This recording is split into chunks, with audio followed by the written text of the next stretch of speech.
Ce n'est pas sûr du tout. En effet, l'OPEP, c'est 12 pays pour l'instant. Peut-être qu'un pays va les joindre, peut-être qu'ils seront 13 en décembre, on le verra, mais en tout cas 12. Et ces pays ne sont pas sur la même ligne, ce qui n'est pas surprenant, ils sont très différents. Ils ont un intérêt commun, le pétrole, mais beaucoup d'autres éléments de différenciation. Au sein de l'OPEP, l'Arabie saoudite, les Émirats arabes unis, le Koweït, le Qatar, estiment que les bas prix du pétrole vont produire des effets, ils vont pousser les consommateurs à consommer plus de pétrole puisqu'il est moins cher, et qu'ils vont faire baisser la production de pétrole à coût élevé dans différents pays et zones de production dans le monde. Et donc ces pays estiment qu'il faut encore attendre un peu, pas se précipiter au mois de décembre pour réduire la production de l'OPEP, attendre que cet effet des bas prix du pétrole résorbe l'excédent de la production sur l'offre. D'autres pays au sein de l'OPEP, le Venezuela, l'Équateur, l'Algérie, l'Iran, demandent à corps et à cri que l'OPEP agisse, réduise sa production, réduise ainsi l'offre mondiale et joue un rôle plus actif et de façon urgente pour faire remonter les prix, car la chute des prix, c'est très dur pour tous les pays producteurs, OPEP ou non OPEP, y compris notamment, bien sûr, des pays en développement très dépendants par rapport au pétrole. L'OPEP doit prendre une décision à l'unanimité. Pour prendre n'importe quelle décision, il faut que les 12 pays membres soient d'accord. Cela n'a pas été le cas en novembre 2014, cela n'a pas été le cas en juin 2015. Est-ce que ce sera le cas début décembre 2015 pour la prochaine réunion de l'OPEP à Vienne, en Autriche? Je n'en suis pas sûr du tout. Il y aura des pressions très fortes. Certains pays diront nous sommes étranglés, il faut que l'OPEP réagisse.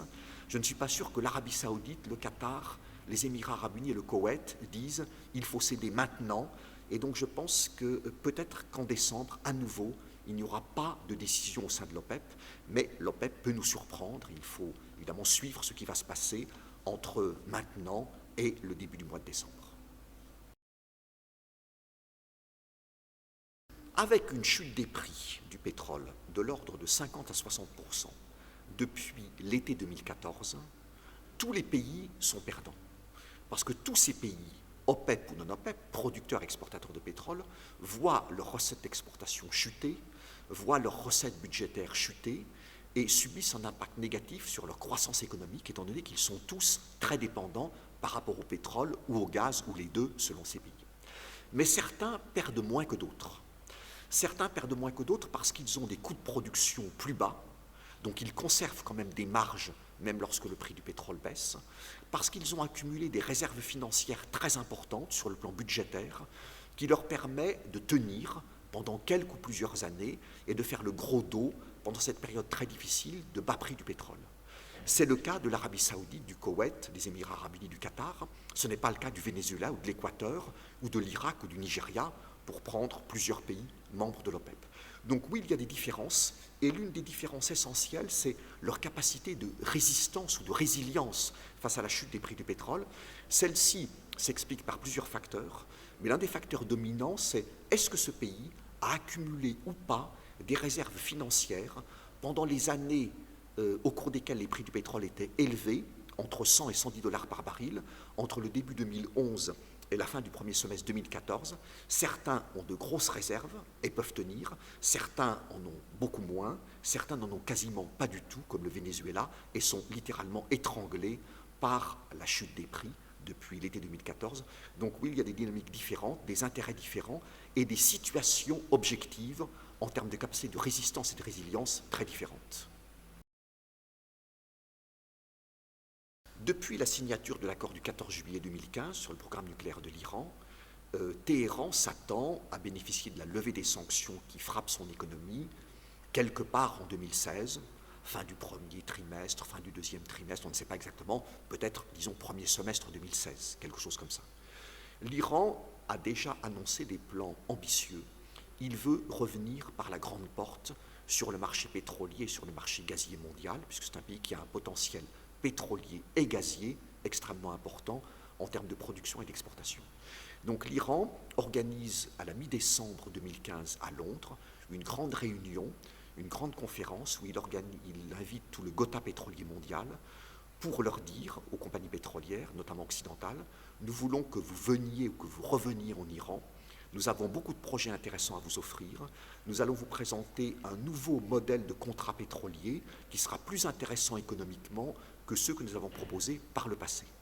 Et donc cette réunion de la mi-décembre 2015 à Londres est un petit peu le coup d'envoi de l'offensive de l'Iran qui sera effective après la levée des sanctions, donc quelque part en 2016.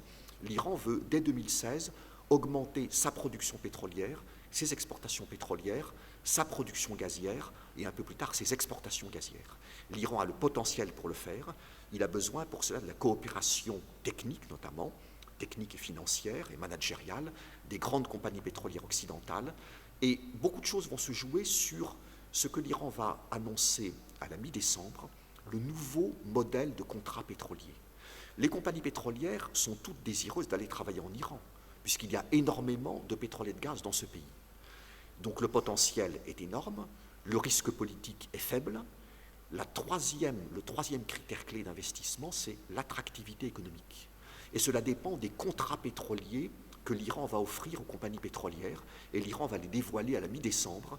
Et c'est sur cette base-là, le critère économique, que les grandes compagnies pétrolières occidentales, européennes déjà pour commencer, pour les États-Unis ce sera un petit peu plus compliqué pour des raisons politiques, Total, Shell, BP, Eni, Repsol, vont se dire, voilà, on pense que ce contrat est intéressant, donc on y va, parce qu'il y a énormément de choses à faire en Iran, ou on pense que ce contrat pétrolier que nous propose l'Iran n'est pas suffisamment attrayant économiquement, donc on va être un petit peu plus prudent. Beaucoup de choses vont se jouer maintenant que le verrou politique des sanctions est levé, enfin il sera levé en 2016, donc il n'y aura plus d'obstacles politico-juridiques à aller travailler en Iran.